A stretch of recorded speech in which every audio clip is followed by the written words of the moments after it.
Hey guys, tonight we're doing something a little different.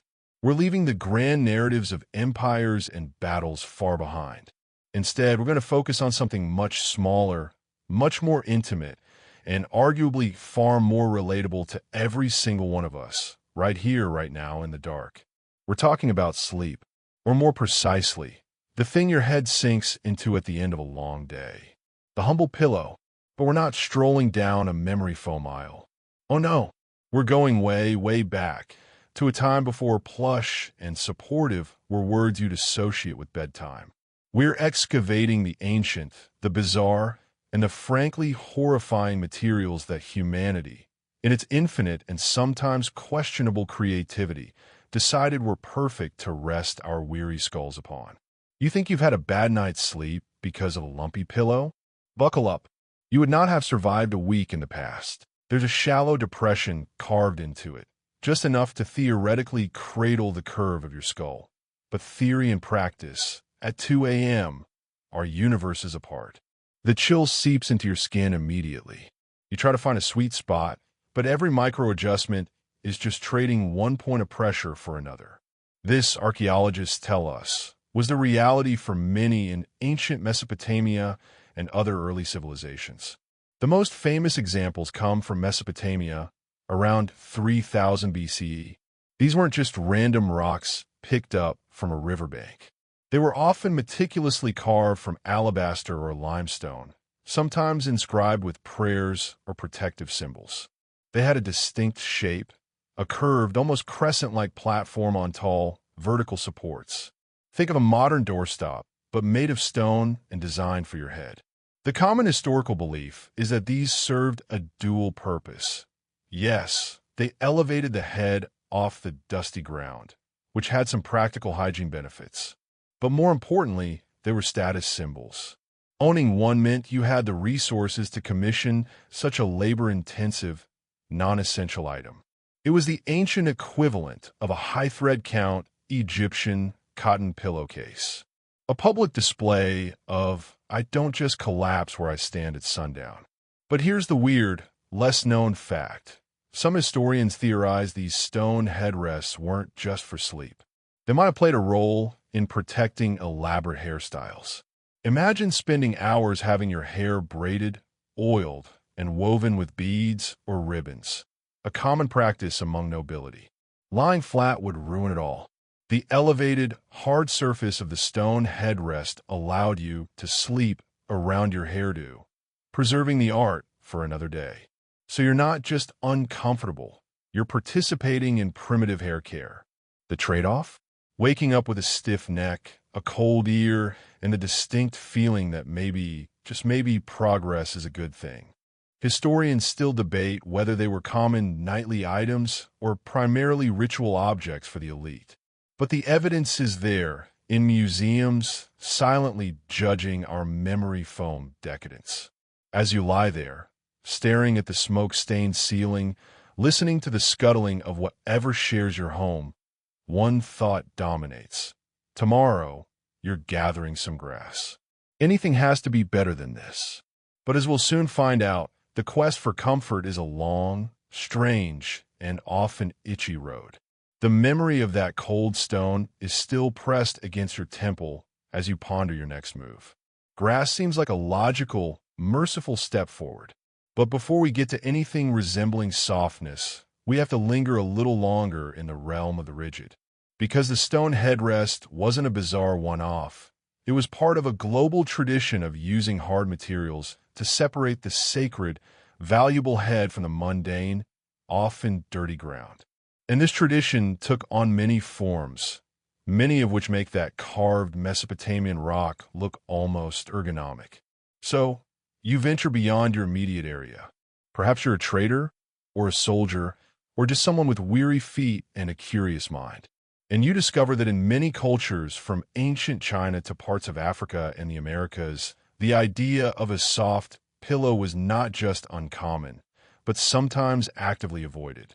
In some Chinese traditions, for instance, you might encounter a rectangular block of porcelain or polished wood.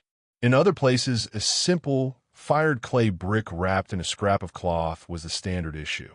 These items weren't accidents of poverty. They were often deliberate choices. The common historical thread here is one of discipline, posture, and spiritual protection. A hard pillow was believed to promote a straight spine, to encourage alertness, because, let's be honest, you're not sinking into a deep, oblivious slumber on a brick, and to ward off evil spirits that might creep up from the earth. Your comfort was secondary to your corporeal and spiritual integrity. But let's zoom in on one of the most iconic and enduring versions of this, the wooden pillow. Across Asia and the Pacific, crafted wooden headrests were elevated to an art form. In Japan, they were known as makura, and while later versions could be padded, the ancient and traditional ones were often solid, lacquered wood. In China, they were sometimes hollowed out and used as secret compartments for precious scrolls or coins. In ancient Egypt, which we'll visit in more depth soon, they made them from ivory and ebony. The craftsmanship could be stunning, intricately carved with animals, geometric patterns, or deities. You're not just resting your head, you're resting it on a statement piece. A particularly ornate one might feature a carved tiger, its body forming the arch or neck bridges.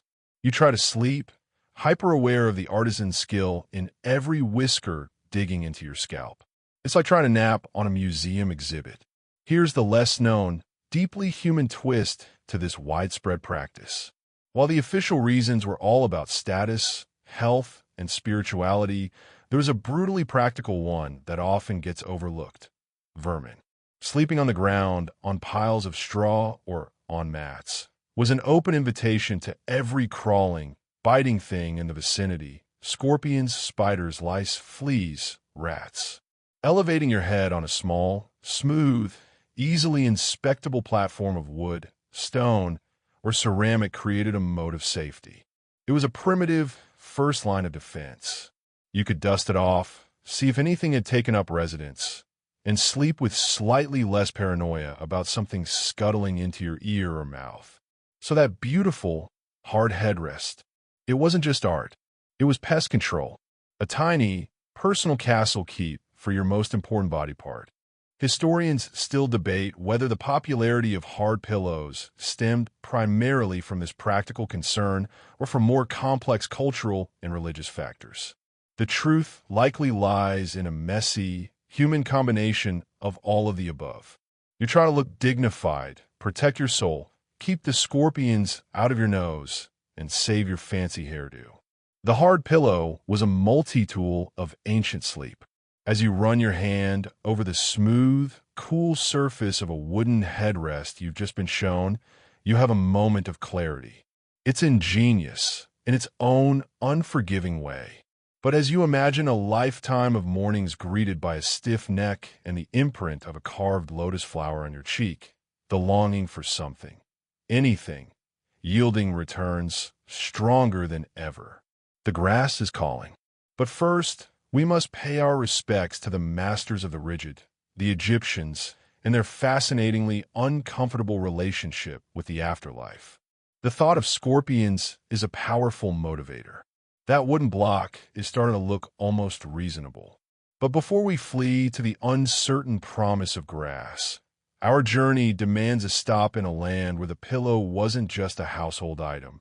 It was a passport to eternity. Welcome to ancient Egypt, where comfort in this life was negotiable, but preparation for the next was non-negotiable. And your pillow was a key part of the kit. Forget everything soft. Here, the pillow is an arc of functionality and profound symbolism, most commonly crafted from ivory, ebony, wood, or even stone. It's called a weezer, and it looks less like something to sleep on and more like a minimalist modern art sculpture. A curved, often narrow platform resting on a central column, sometimes carved to resemble the god Bes, a protector of the household, or the Shun ring, a symbol of eternity. You don't so much sink into it as balance your head upon its narrow crest. The common historical narrative is that these headrests were believed to elevate and protect the head, the seat of life and intelligence, both in this world and the next. They kept the head from touching the ground, which was seen as spiritually impure or vulnerable. In death, they were placed in tombs to protect and uplift the deceased's head for all eternity. It was a piece of furniture charged with magic. Now, picture yourself as a noble in Thebes. Your day of overseeing estates and rituals is done. You retire to a room where the air still holds the day's heat. You have a bed with a mattress of linen sheets, perhaps, but at its head sits the Weezer. Your servant might even help you position yourself, guiding your neck onto that cool, hard curve. There's no cushioning. The goal isn't cloud-like surrender. It's supported, dignified elevation. You lie straight, arms at your sides, the arch of the headrest cradling the base of your skull. It forces a kind of formal repose. And here's the weird, less-known fact that connects back to our Mesopotamian friends. This setup was fantastic for the elaborate wigs of the Egyptian elite. Egyptians often shaved their heads for cleanliness and to deal with lice, then wore spectacular, braided wigs made of human hair or plant fibers. These wigs were works of art, stiffened with beeswax and resin. Lying flat would crush them. The Weezer, with its elevated, single-point contact, allowed the wig to hang freely off the sides, preserving its intricate structure. Once again, hairstyling is dictating your sleep ergonomics. You're not just sleeping, you're maintaining your social presentation through the night. But the Egyptian pillow story has a more intimate, bizarre layer. Alongside the grand ivory headrests, archaeologists have found simpler, more personal versions. Some are made of bundled papyrus reeds or palm fibers, tied together into a firm roll. Others were humble pottery stands. And then there's the evidence from tomb paintings and artifacts suggesting that sometimes, in the intimacy of the home, people might use a folded piece of linen or even their own arm. Historians still debate whether the hard Weezer was truly a common nightly item for everyone or primarily a ritual symbol, used by the elite and for the journey to the afterlife. Did the average farmer really go to bed on an ebony arch? Unlikely. He probably used a roll of cloth or nothing at all. But the ideal, the aspirational object, the one you wanted guarding your head in the tomb, was hard, expensive, and magically potent. So you lie there in the dark, the scent of lotus oil faint in the air, the hard curve of ivory against your neck. You think of your wig, perfectly preserved on its stand nearby. You think of the amulets sewn into your bed linens. Sleep here is a vulnerable state, a temporary death. Your pillow is a sentinel, its hardness a shield. It's a profound, beautiful, and deeply uncomfortable tradition. And as you listen to the Nile's distant murmur, a traitorous thought whispers, what if there was something just a little bit softer, something that didn't require a priest's blessing to be bearable? The idea takes root, and it leads us, inevitably, away from the protective arc of ivory, towards the whispering, rustling promise of the riverbanks and fields, towards the first, problematic attempts at softness. That whisper from the banks of the Nile grows into a rustling chorus as we turn east, to another civilization that elevated the pillow to an art form, but with a radically different philosophy. Welcome to ancient China. Here, the pursuit wasn't just about elevating the head from the ground, or even solely about the afterlife. It was about health, artistry, symbolism, and dreaming. And the material of choice? Ceramic. That's right. While you were contemplating grass, the Chinese master potter was firing a porcelain headrest at over 2,000 degrees Fahrenheit.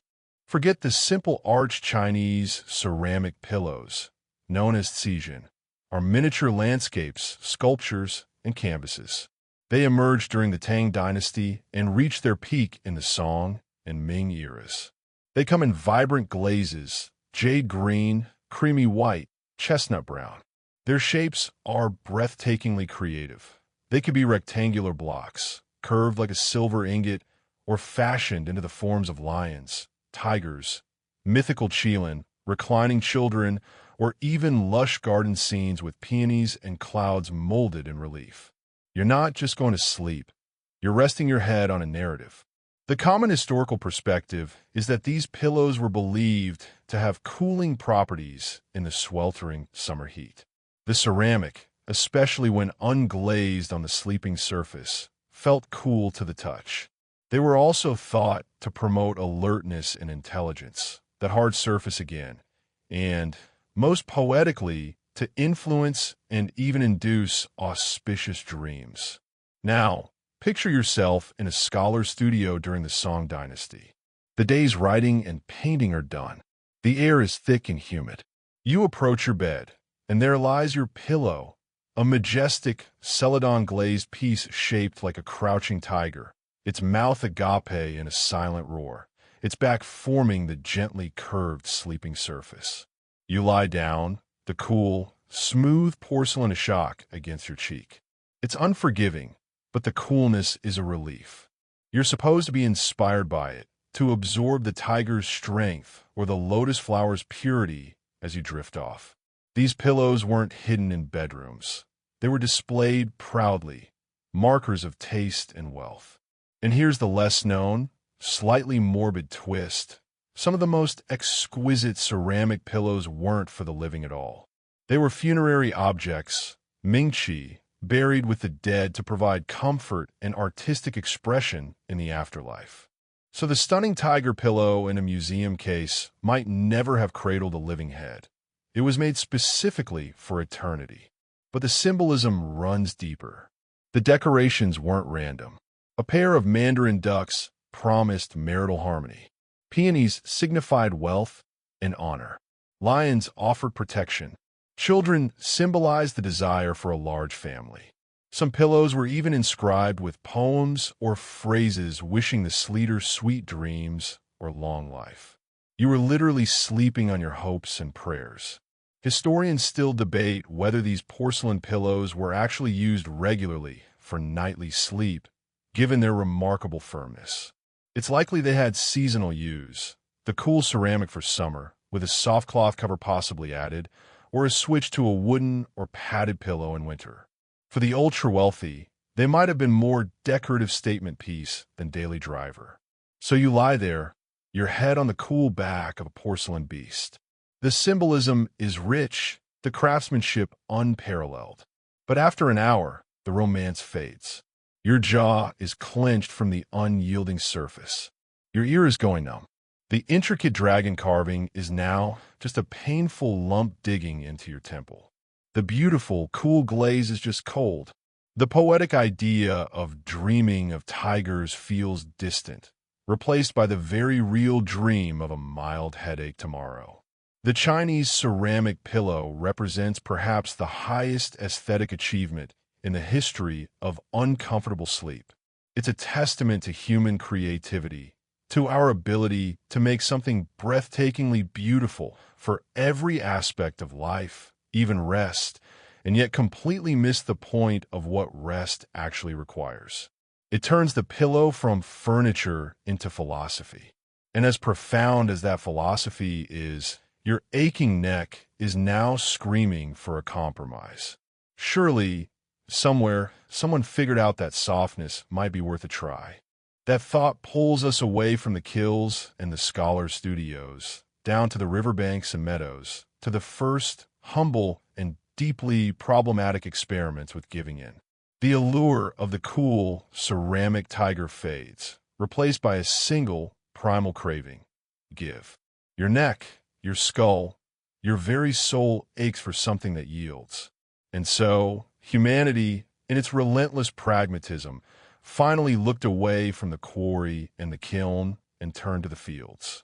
The first true soft pillow wasn't invented, it was gathered. It was a handful of whatever was dry, abundant, and slightly better than dirt. Welcome to the age of grass, reeds, and straw. This isn't a luxury product. This is sleep innovation born of pure necessity. You're no longer a noble or a scholar. You're a farmer, a shepherd, someone whose life is bound to the land. At the end of the day, you grab a bundle of the driest, softest-looking grasses you can find, or a sheaf of straw left over from the harvest. You might loosely tie it with a bit of twine, or just stuff it into a rough sack of woven hemp or linen. This is your pillow. You lie down, and for the first time in our journey, your head experiences something other than absolute resistance. It sinks in maybe half an inch. There's a faint, earthy smell of hay and dust. It's not stone. It's a revolution in a bundle. The common historical view pins this as the most widespread, ancient form of pillow across countless agrarian societies. It was free, renewable, and provided a semblance of cushioning and insulation from the hard sleeping surface. It was the people's pillow. But here's the catch, the reality that turns this soft dream into a scratchy nightmare. It was a biohazard. That fragrant bundle of meadow grass? It's a thriving ecosystem. It's home to mites, fleas, and lice seeking warmth. It's a haven for mold spores in damp conditions. The hollow stems of straw or reeds can house tiny insects or their larvae. You're not just lying down to sleep. You're introducing your head to a miniature wildlife sanctuary. Every rustle as you turn might not be the straw settling. It might be a resident relocating. And then there's the durability issue, or complete lack thereof. A straw pillow has a life cycle measured in nights, not years. It crushes down quickly, turning from a puffy bundle into a flat, crunchy mat within a week. It retains moisture from your breath and sweat, becoming a damp, mildewy lump. It's essentially a single-use pillow, but without the convenience.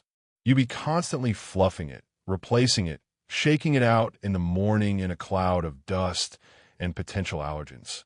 The romantic idea of resting on a sweet-smelling haystack is just that, a romance. The reality is itchy, sneezy, and crawling.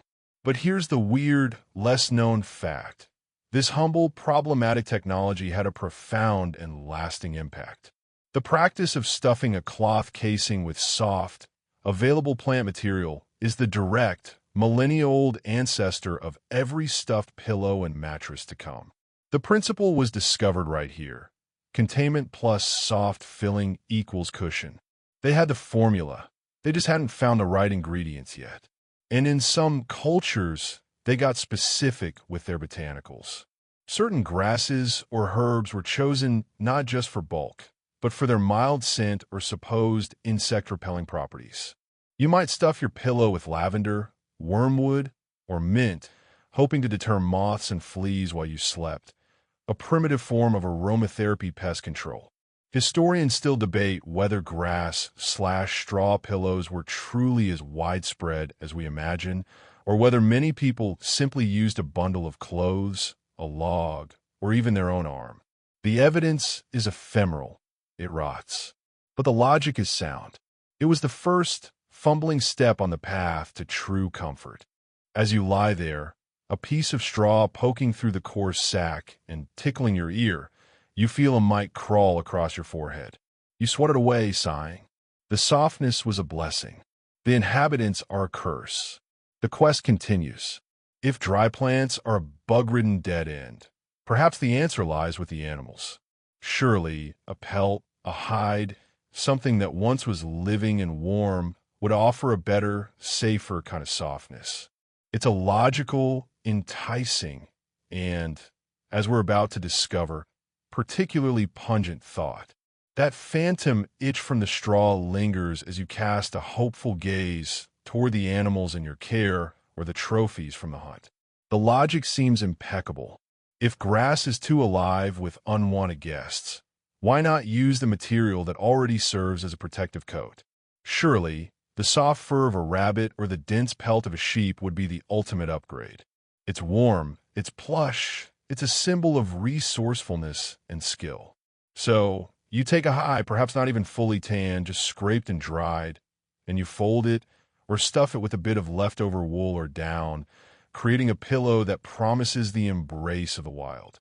You lie down, your face nuzzling into the fur, and immediately you are greeted by the true scent of history. It's not the clean, leathery smell of a modern jacket. It's earthy, musky, and profoundly organic. It smells of the animal itself, of blood and fat that couldn't be fully scraped away, of smoke from the curing fire. This is the first layer of reality for the skin and fur pillow. The common historical view is that for nomadic and hunter-gatherer societies, using animal pelts as bedding and pillows wasn't a choice. It was a direct utilization of available resources. Nothing was wasted. The hide kept you warm from the ground. The fur provided a soft buffer. It was efficiency, but that efficiency came with a sensory price tag that we can barely comprehend today. Your pillow didn't just have a natural scent. It had a potent, persistent aroma that defined your sleeping space. Now, let's talk about the feel. You think fur is soft, and it is on the surface. But against your bare face, it can be surprisingly prickly. Guard hairs, meant to shed water, are coarse. The underside might be matted. And if the hide was poorly tanned, it could be stiff as a board in the cold, or become tacky and gummy in the heat. You're not cuddling a plush toy. You're wrestling with a piece of preserved anatomy. But the real issue, the less known, critical flaw, brings us back full circle to our pest problem, ectoparasites. Fleas, ticks, lice, and mites didn't magically vacate the premises when the animal died.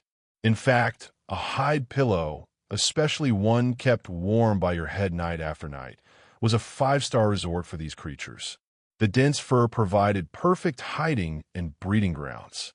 You might have thought you were leaving the insect zoo of the straw pile behind, but you've just checked into a more luxurious, permanent establishment for them. And then there's the decay. Without modern tanning chemicals, hides would eventually break down. They could rot if they got damp, attracting bacteria and fungi. They might be gnawed on by other pests like moths or beetles. Your pillow wasn't a permanent fixture. It was a temporary, biodegradable item with a distinct lifespan that ended in putridness or being consumed by other life forms. Historians still debate whether raw hides were frequently used as dedicated pillows or if they were primarily part of a larger bedding system. The dedicated fur pillow might have been a slightly more refined, but still deeply problematic luxury. So you bury your face into the pelt, trying to ignore the complex bouquet of barnyard and tannin. The warmth is undeniable. The softness, once you push past the top layer, is there. For a moment, it feels like victory. Then you feel a tiny, determined tickle along your hairline. A flea. The war is not over. The battlefield has just changed. The animal kingdom provided the softness you craved, but came with its own enduring population. As you drift into a fitful sleep, haunted by the scent and the skittering, a new, more refined thought emerges. Perhaps the answer isn't the whole animal, but a specific part of it. Something lighter, cleaner, fluffier. Something that comes from beneath the feathers. The idea takes flight, promising loft and luxury. But as we'll see, even the most delicate down has a hidden, historical weight, one that's intimately connected to some of humanity's darkest hours. The memory of fleas does what no alarm clock could. It makes you an early riser. You shake out the pelt with a grimace, dreaming of something cleaner, something that doesn't come with its own biosphere. Your eyes land on the scrap pile, remnants of worn-out tunics, sacking, coarse-woven cloth. It's not glamorous, but it's a frontier. The age of the cloth-stuffed pillow begins not with luxury, but with sheer unadulterated thrift. This is the pillow of the pragmatic, the merchant, the soldier in his barracks, the peasant who's moved beyond raw straw but can't afford pelts. You take a sack or stitch together two pieces of rough-spun linen or scratchy wool, and you fill it with, well, whatever textile debris you have. This is the true ancestor of your modern pillow, born not from comfort, but from frugality. You lie down on your bed, which might be a simple rope frame or a pile of dried ferns. You place your head on the sack. It's lumpy, incredibly lumpy. You can feel every irregular scrap and clump inside. A hard knot of thread here, a wad of coarse hemp there. There's no fluffing this into submission. You simply find the least offensive topography and commit. The common historical view places these rag-stuffed pillows as the ubiquitous bedding of the common people throughout the medieval period and into the Renaissance. They were endlessly reparable and refillable. When the stuffing compacted into a sad, flat pancake, you just open a seam, add more rags or even fresh straw, and stitch it back up. It was a perpetual, slightly uncomfortable cycle. Now, let's talk about the texture against your skin. Forget soft cotton. This fabric is likely homespun, full of slubs and irregularities. It might be as coarse as burlap. If it's wool, it might still contain lanolin, making it faintly greasy and giving it that distinctive, sheepy smell, especially when warmed by your head. In the summer, it's stifling. In the winter, if you're lucky, the wool provides some insulation, but it's also a magnet for moisture from your breath, becoming damp and clammy. And here's the less known, grim reality. What exactly constituted rags was broad. It could be scraps from old clothes, yes.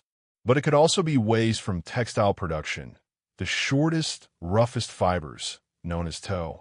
It might include things like oakum, old rope fibers picked apart and tarred, used for ship caulking, which had a pungent, tarry smell. Your pillow, in essence, might be a landfill for the least desirable parts of the textile world. But within this uncomfortable reality, small innovation sparked.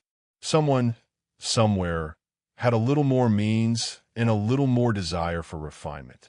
They might stitch a simple channel pattern into the sack to keep the stuffing from migrating into one giant hardball at the end. They might use a slightly finer linen for the outer case. They might even, in a moment of extravagance, mix in something like dried, crushed mint leaves with the rags to try and ward off moths and freshen the air. Historians still debate how much of step up this really was from straw. Yes, it was contained, and potentially less insect-ridden if the rags were thoroughly cleaned. A big if. But in terms of pressure relief and pure comfort, it was a lateral move at best. It traded the itch of straw for the lumpy, often scratchy, embrace of textile waste.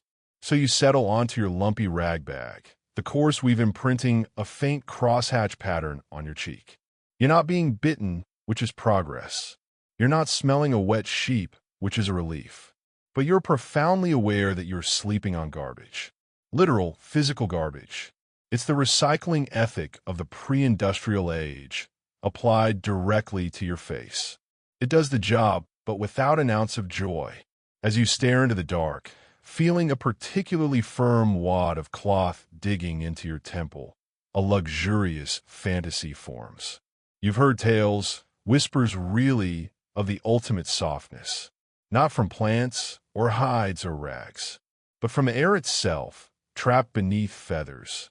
A pillow so soft it feels like resting on a cloud. It seems like a myth, a story for kings. But it's real, and its story is about to take a dark, unexpected turn, connecting the height of bedding luxury to the depths of human suffering. The lumpy rag pillow is a fact of life, a testament to good enough. But in the back of your mind, a legend persists. You've heard stories from travelers, seen glimpses in the homes of the impossibly wealthy. There exists a pillow that defies the very physics of sleep as you know it. It doesn't resist, it embraces. It is light as a sigh. It is the pinnacle of pre-industrial comfort, the down pillow. This isn't just an upgrade. It's a transcendence. You finally get your hands on one, perhaps through inheritance, incredible luck, or ill-gotten gains. You bury your face in it. And for the first time in this entire historical journey, you experience something approximating modern comfort. The down clusters, the soft underfeathers of geese or swans, loft and cradle your head with a gentle, airy pressure that feels like nothing at all. You sink in. You sigh. This is it. The search is over. The common historical narrative celebrates down and feather pillows as the ultimate luxury of the ancient and medieval worlds, prized by Romans, Chinese emperors, and European royalty. They were status symbols of the highest order, mentioned in wills and inventories alongside silver and land. The process was labor-intensive. Feathers had to be plucked, meticulously cleaned, sorted, down being far more valuable than the coarse outer feathers, and then carefully stuffed into a casing of fine linen or even silk. This was the cloud. This was the dream. But here's the sinister, less-known truth that lurked within that cloud. It was a paradise for parasites. The very structure that made down so perfectly insulating and soft. The intricate fractal filaments that trap air also created a labyrinthine, warm, and safe habitat. Fleas, lice, mites, and bed bugs didn't just live in these pillows. They thrived. They set up generational dynasties in the plush depths. A down pillow wasn't just a pillow. It was a high-density, high-class insect metropolis. Now, consider the era. This is the world before germ theory, before regular laundering of bedding with hot water. A precious down pillow might be used for decades, even generations, with only the occasional airing out. It absorbed sweat, skin oils, and moisture from breath. It was the perfect petri dish. And this brings us to the dark, epidemiological shadow cast by these luxurious items.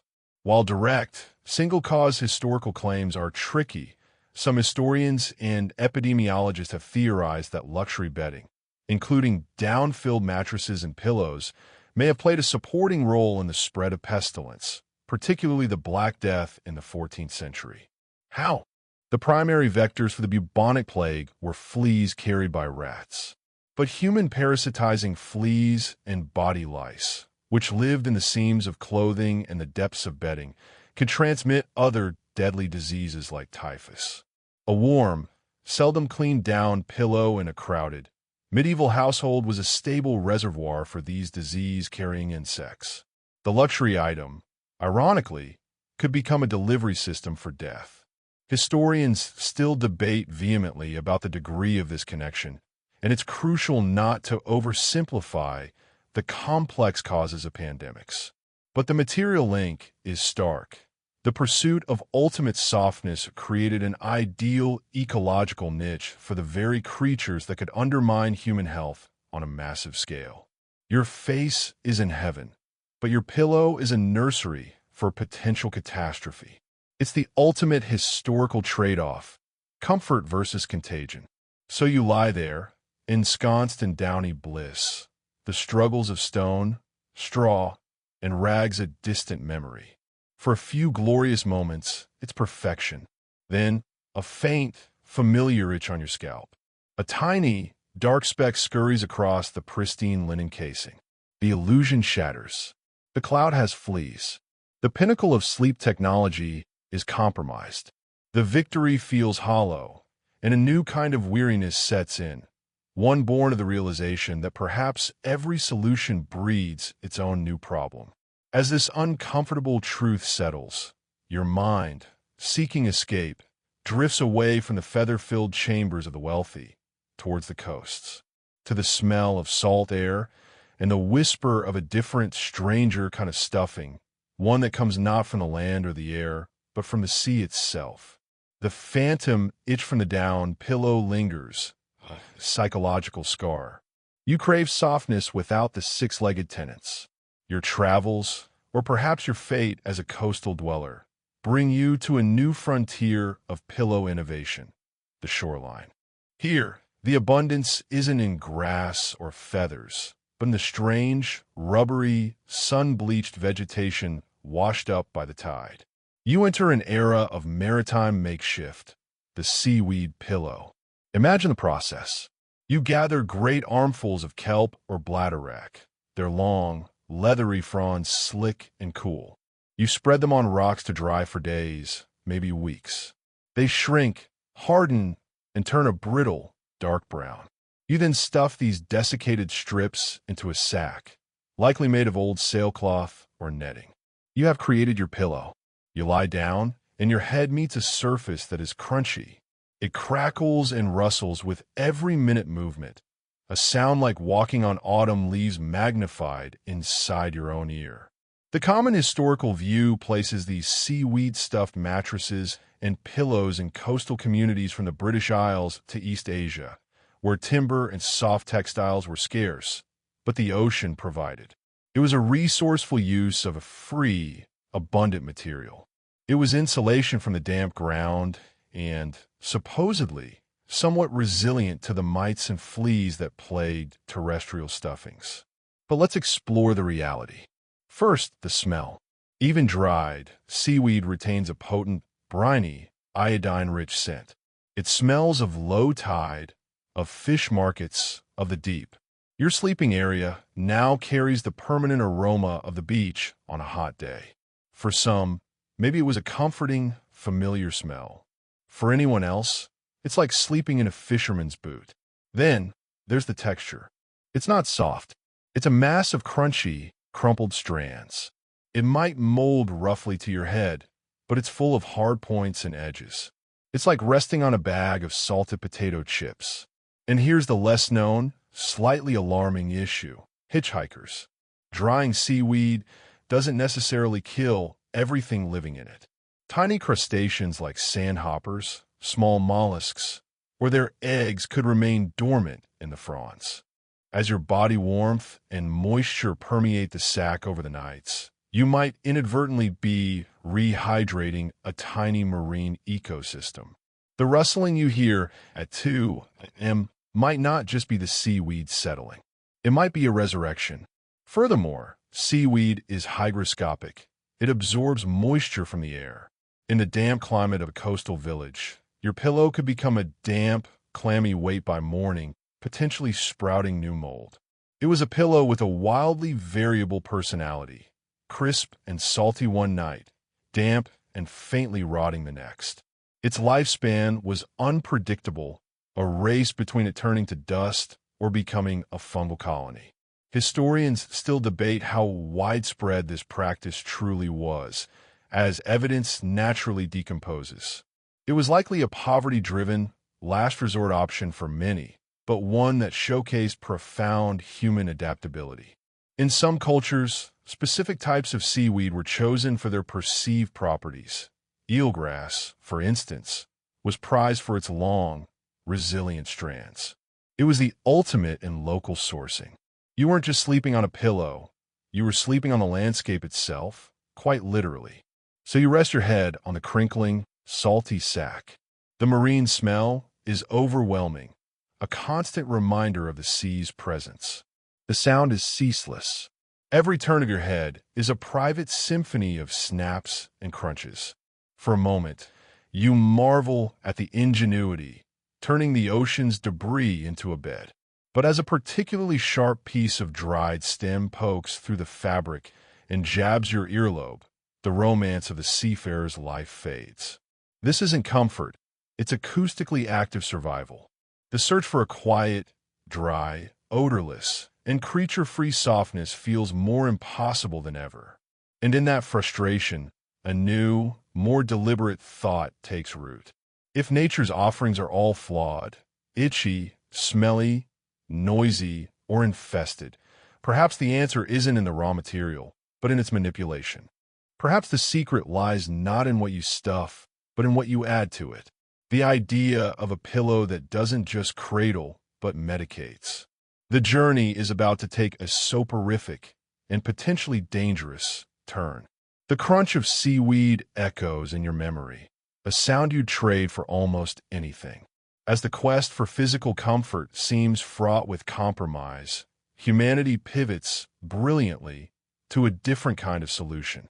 If the body can't be made comfortable, perhaps the mind can be persuaded to simply not care.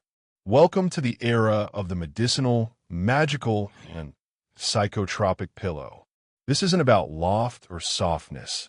It's about chemistry. You're no longer just a sleeper. You're an amateur pharmacist, blending a nighttime remedy from the garden. The common historical thread weaves through countless cultures. In ancient Greece and Rome, pillows might be stuffed with lavender to soothe headaches and promote calm. In medieval Europe, hops, yes, the beer ingredient, were famed for their sedative properties. Across Asia, chrysanthemum flowers were used to cool the head and improve eyesight, while cassia buds promised sweet dreams. These were the gentle end of the spectrum. But then we cross a line. You acquire or prepare a pillow filled not just with calming herbs, but with potent, mind-altering plants. The most infamous of these is the opium poppy.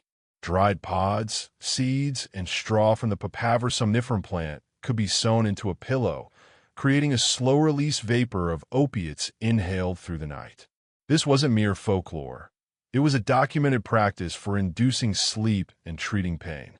You'd lie down, and as your body heat warmed the stuffing, a faint, sweet, seductive aroma would rise to meet you, pulling you under into a deep and deeply addictive slumber. Now picture this. You're in pain or plagued by relentless insomnia. The straw prickles, the rags are lumpy, but you have this special sack, a gift from a healer. You lie down, and a heavy, floral scent envelopes you. Your anxieties soften at the edges. The discomfort of your bed seems to melt away. It works. It works terrifyingly well.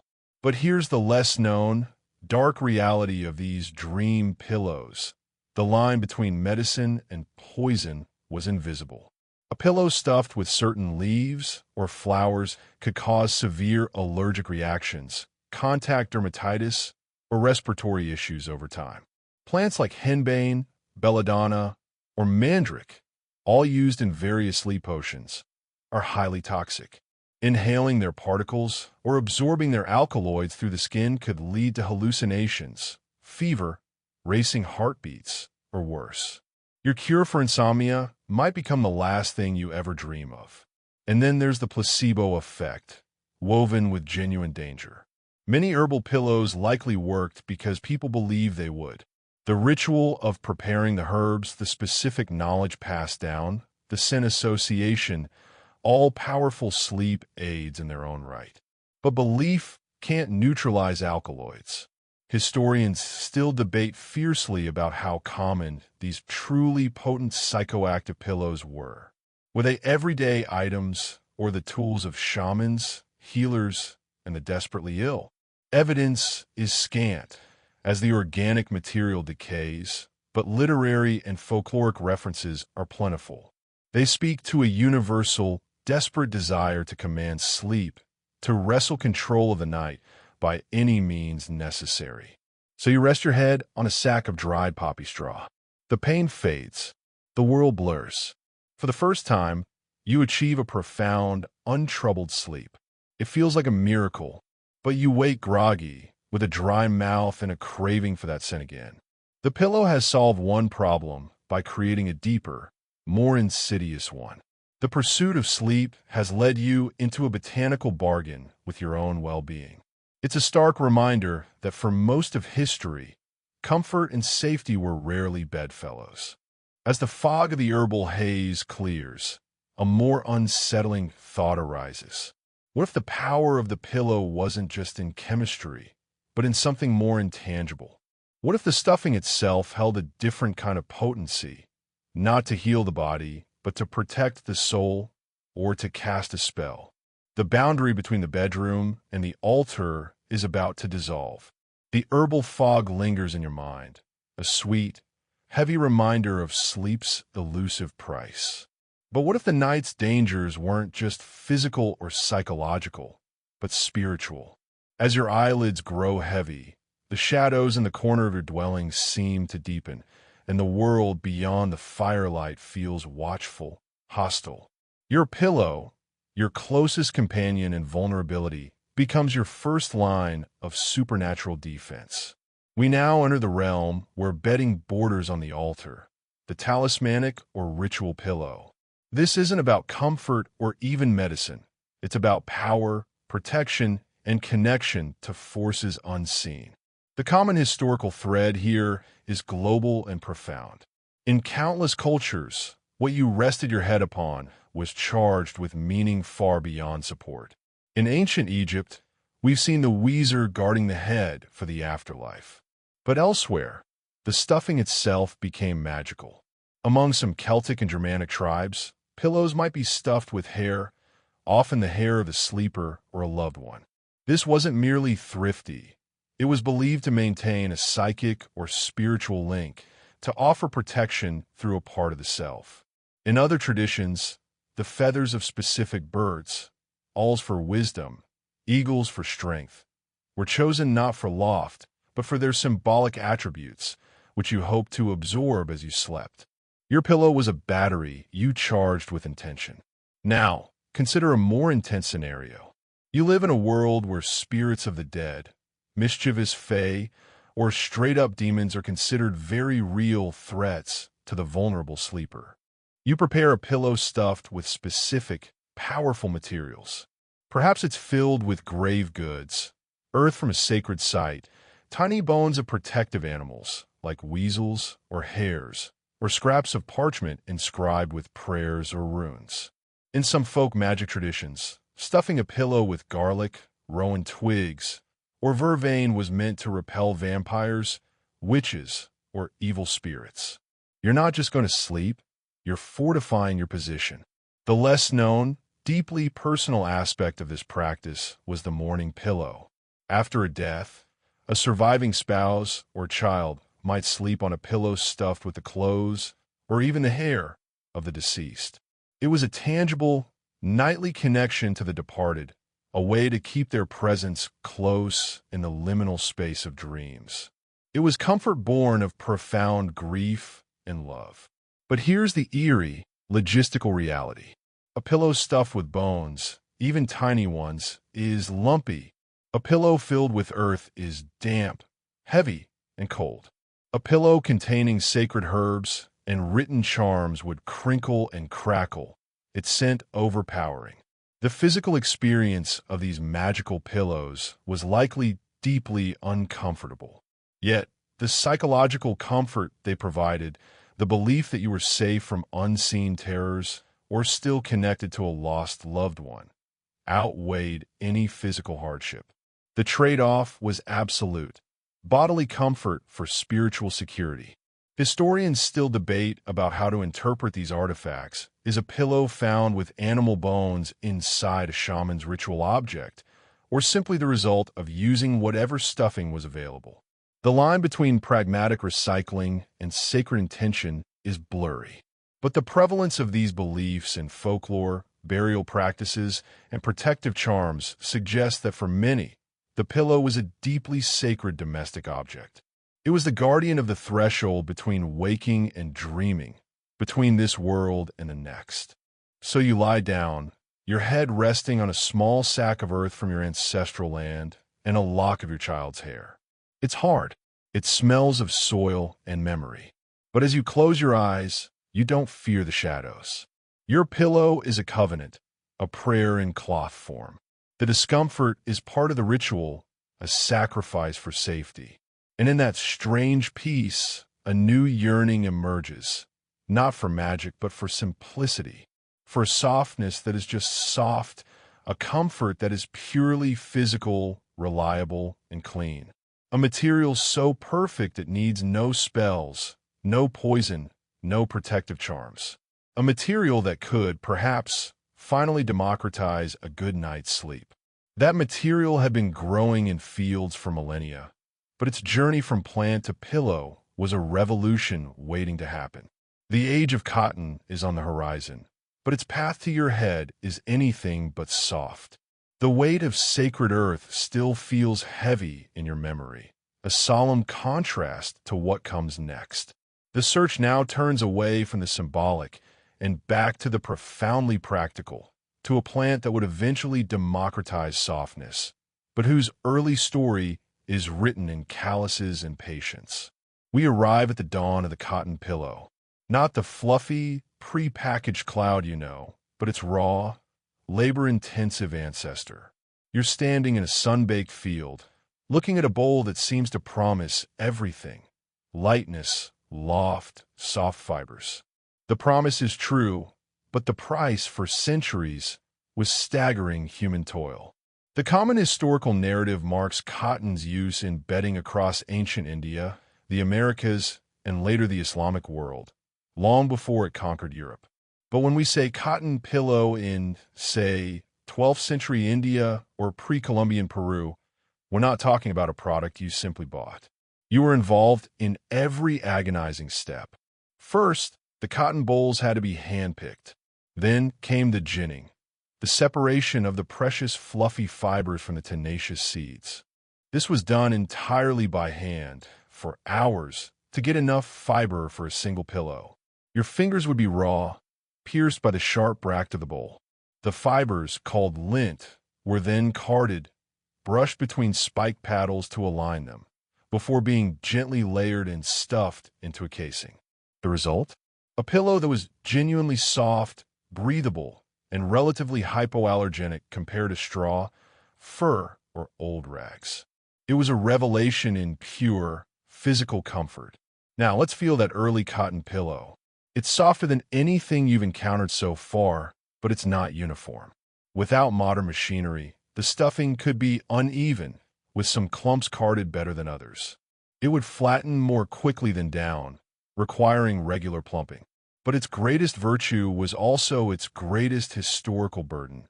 It was excruciatingly laborious to produce. This made early cotton pillows items of significant luxury and status outside the regions where it was grown. A cotton-stuffed pillow in medieval Europe would have been an exotic, costly import, perhaps for a merchant prince or a bishop. It was the softness of empire and trade routes. Here's the less-known fact that bridges the ancient and modern worlds. The bottleneck, the thing that kept cotton from the masses for thousands of years, was that seed separation process. The ancient roller gin used in India helped, but it was still slow. The real revolution, the cotton gin of the late 18th century, wasn't an invention out of nowhere. It was the dramatic scaling of a process that had constrained production for millennia. But that scaling came at an unimaginable human cost, binding the story of cotton's comfort inextricably to the horrors of the transatlantic slave trade in the American South. The soft pillow on a European or American bed was, by the 19th century, often the end product of a chain of suffering. The comfort was real, but its history was deeply stained. Historians still debate about the precise timeline and diffusion of cotton pillow use as organic evidence decays. But the archaeological and textual record is clear.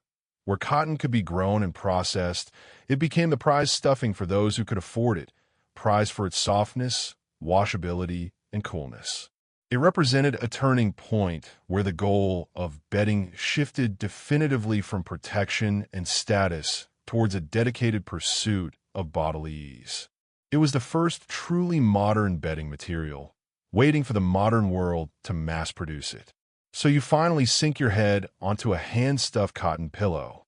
The relief is profound. It's clean-smelling, it yields, it breathes. For the first time, you experience something that feels designed for sleep, not in spite of it.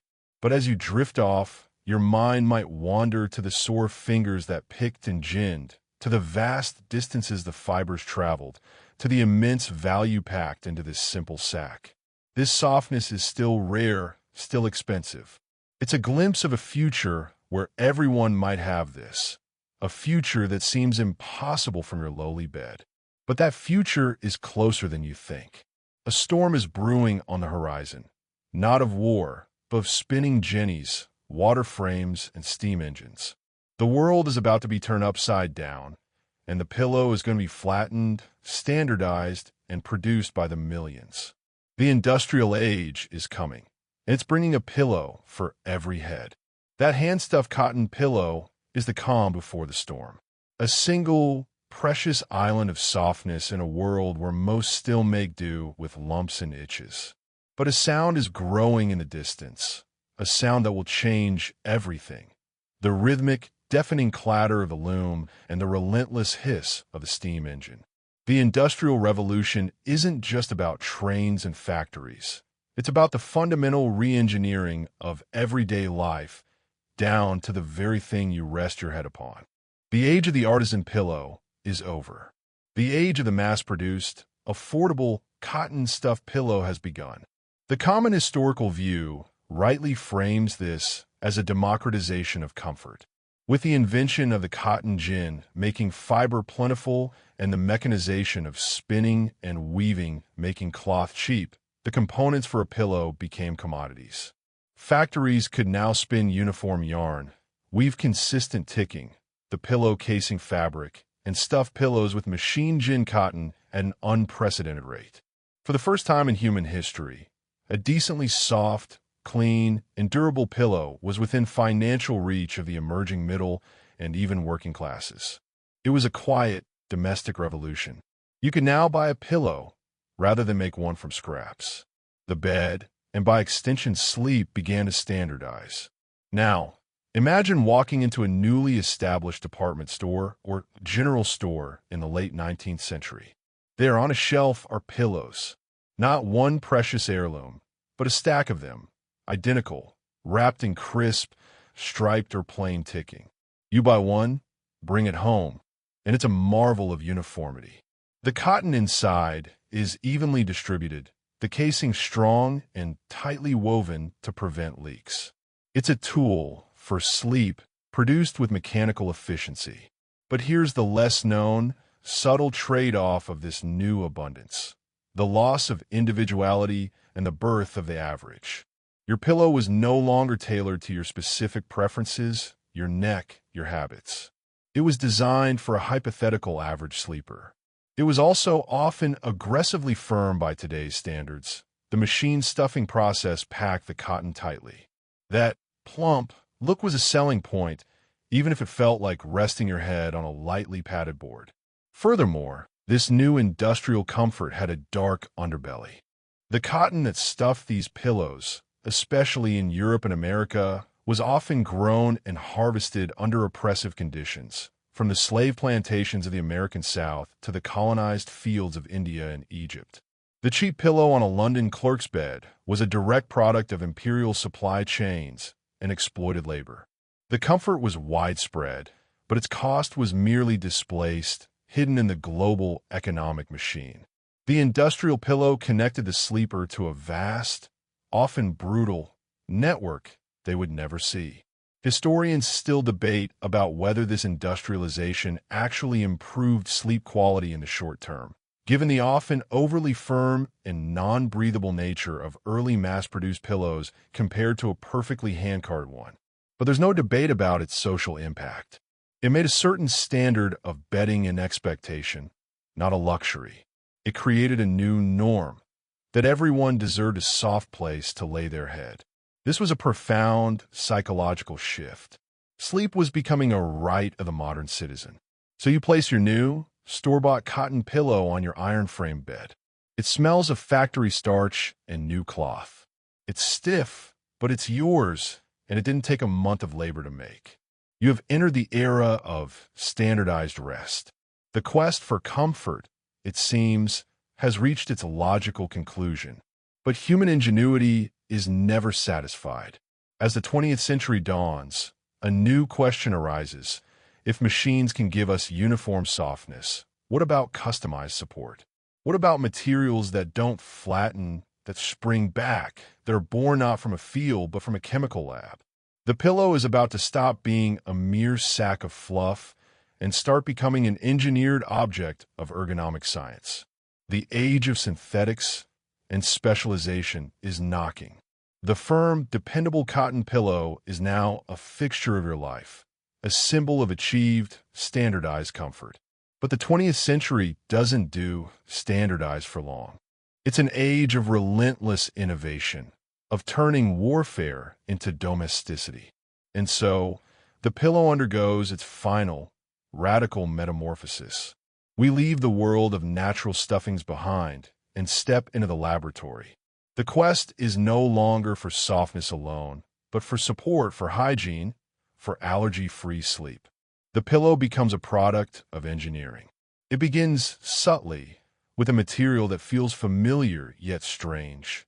Kapok, a silky fiber from the seed pods of the kapok tree. It's buoyant, water-resistant, and was used in life jackets. For a time, it finds its way into pillows as a lightweight, hypoallergenic alternative to down. But the true revolution is synthetic. The mid-20th century unleashes a wave of petrochemical miracles. First came foam rubber, a bouncy, moldable material derived from latex. Then, its more pervasive successor, polyester fiber fill. This was the game changer.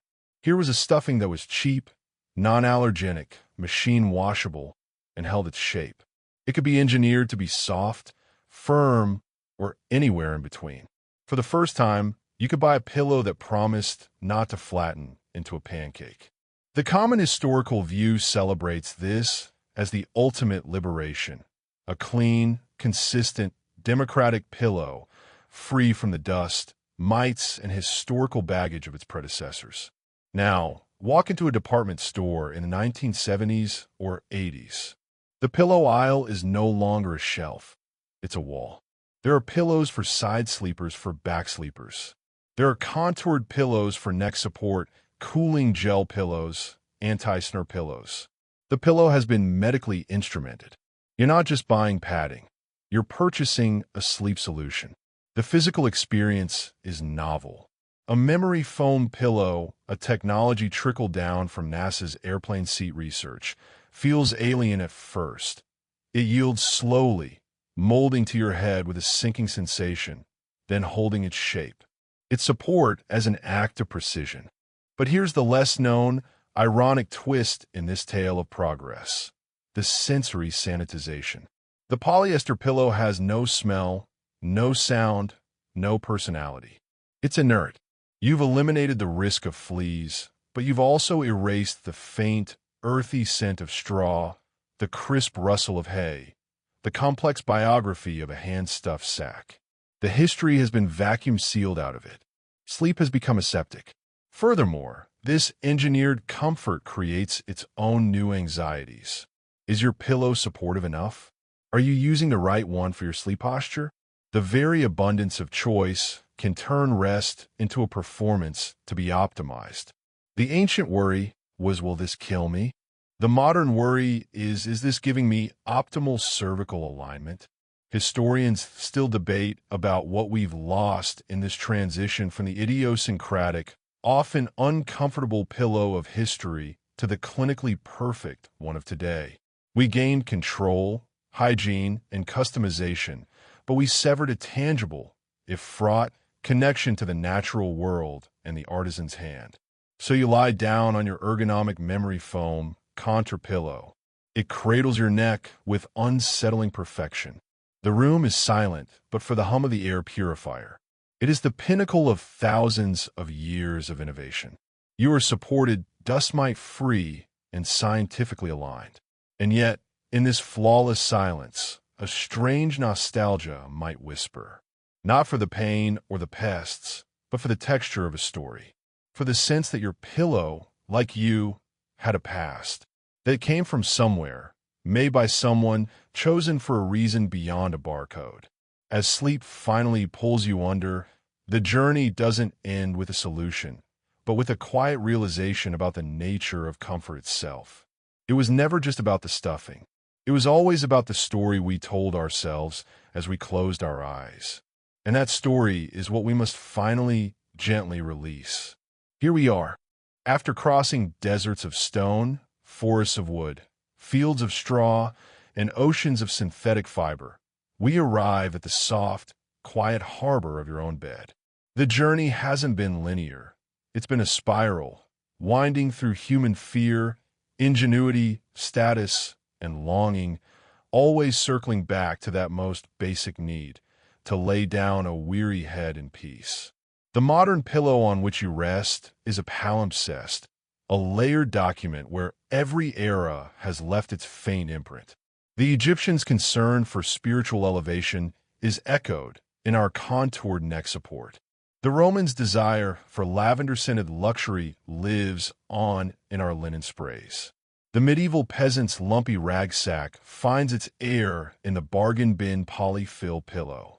And the relentless, ancient war against pests continues in our hypoallergenic, mite-proof casings.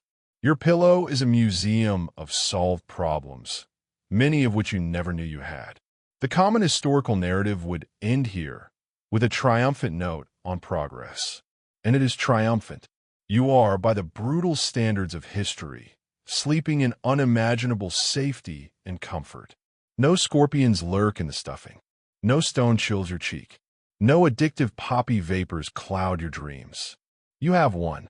But history is also about perspective. And from this vantage point, the final lesson isn't about the victory, but about the trade-off. We traded the palpable, often harsh texture of the world for a curated, sanitized embrace. We gained sublime comfort, but lost the intimate, if difficult, connection to the materials of our own landscape. The smell of sun-dried grass, the coolness of river-smooth stone, the personal history in a sack of mended rags. Our pillows are perfect, and in their perfection, somewhat anonymous. Now, in these final moments before sleep, let that awareness soften the triumph. Feel the weight of your head not just on foam or down, but on the collective exhaustion of millennia. All those necks that ached, all those faces that sought a cool spot on the pottery tiger, all those hands that carded cotton until they bled, all those minds that stuffed herbs and prayers into cloth, hoping to keep the dark at bay, they have all contributed, in their way, to this moment of yours. Your comfort is their legacy. It is a profound inheritance of rest. So, as we begin to drift, let the images we've wandered through tonight grow gentle and diffuse.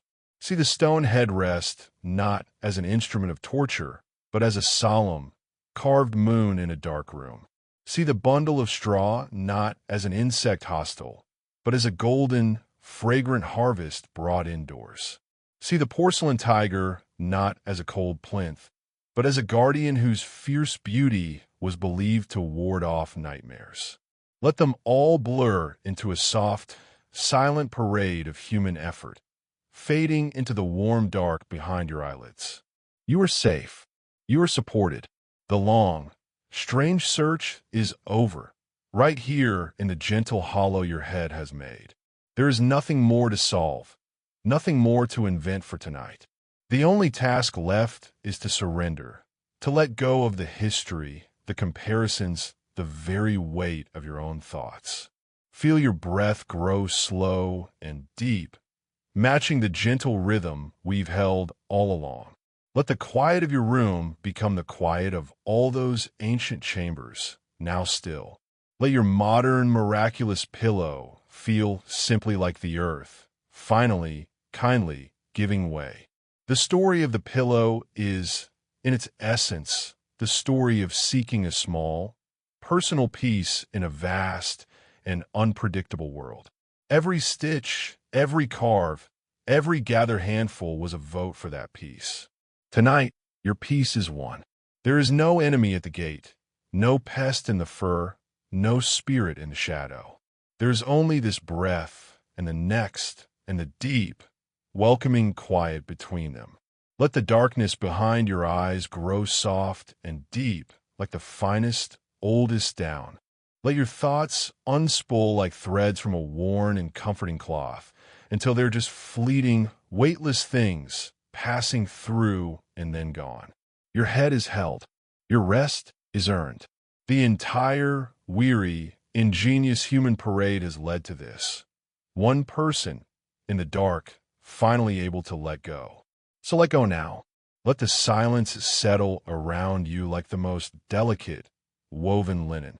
Feel gratitude not as a thought, but as a warmth spreading from your heart, a gentle tide washing all the way back through time, soothing every aching neck that came before you. And then release that too. There is only the quiet hum of the world at rest, the faint, steady beat of your own life, and the deep, velvety dark, ready to welcome you home. Sleep now. You have journeyed far enough. Sleep, and a script. Sweet dreams.